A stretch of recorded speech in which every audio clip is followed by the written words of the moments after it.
छत्तीसगढ़ के पूर्व मुख्यमंत्री और राजनांदगांव लोकसभा सीट से कांग्रेस उम्मीदवार भूपेश बघेल ने हाल ही में मीडिया से बात करते हुए बड़ा बयान दे डाला।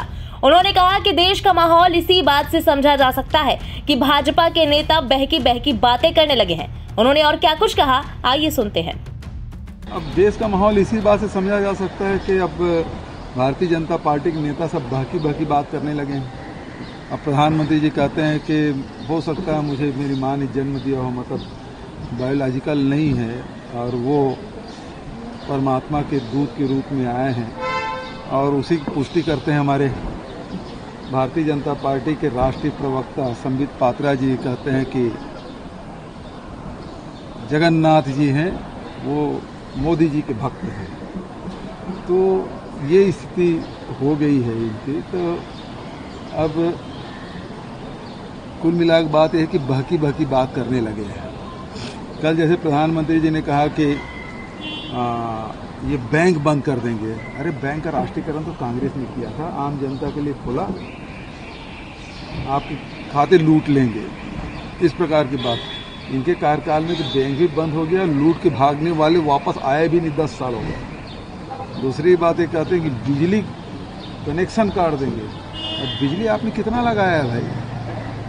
2-4-5 हजार गाँव में। उसके पहले के जो लाखों गांव में जो बिजली लगी है वो कांग्रेस शासनकाल में लगाया है। आपने क्या किया है?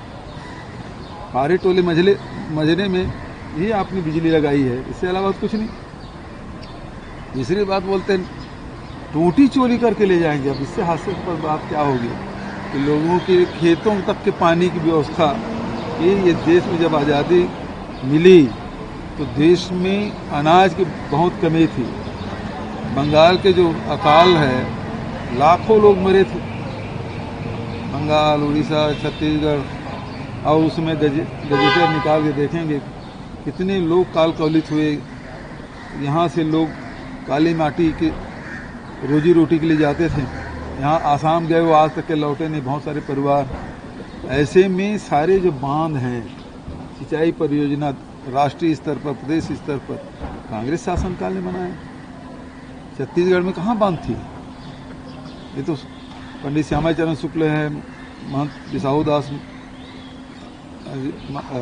जी हैं, ये सब लोगों ने यहाँ बांध के जाल बनाया। चाहे रविशंकर डैम की बात करें, हसदो बांग्लो की बात करें, चाहे और सारी बातें। अंग्रेजों के समय में तो एक यहाँ धमतरी के पास एक छोटा सा बांध बना था, एक तांदला बना था, कुछ और बांध बनी थी। लेकिन उसके बाद जितने भी सिंचाई परियोजना बनी छत्तीसगढ़ में तो कांग्रेस शासनकाल में बनाया।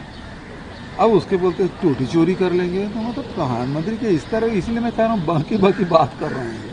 प्रधानमंत्री नरेंद्र मोदी ये भी कह रहे हैं कि 1971 में जो भारत पाकिस्तान युद्ध हुआ था, 90,000 सैनिकों ने आत्मसमर्पण किया था पाकिस्तान।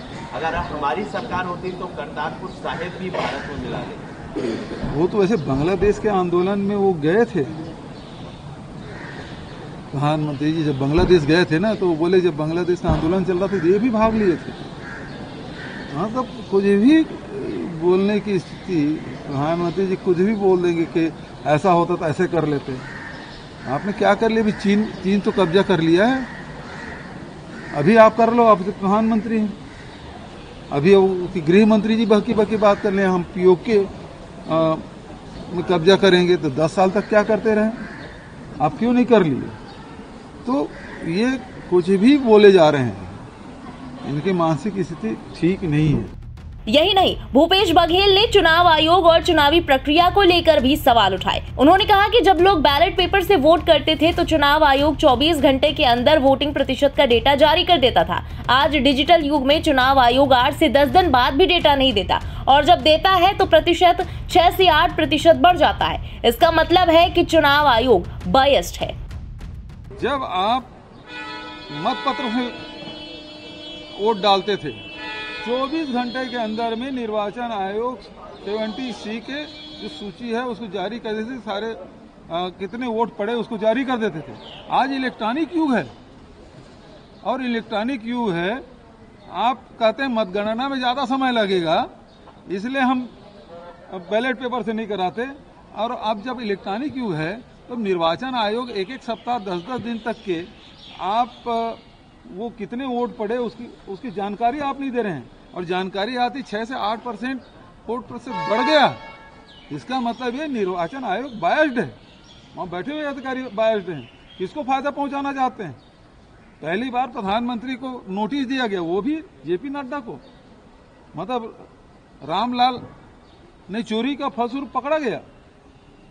तो आप प्रधानमंत्री बयान देते हैं और जेपी नड्डा को आप नोटिस देंगे। ये स्थिति निर्वाचन आयोग की इतनी दयनीय स्थिति हमने पहली बार देखा है। ब्यूरो रिपोर्ट, इंडिया पब्लिक खबर।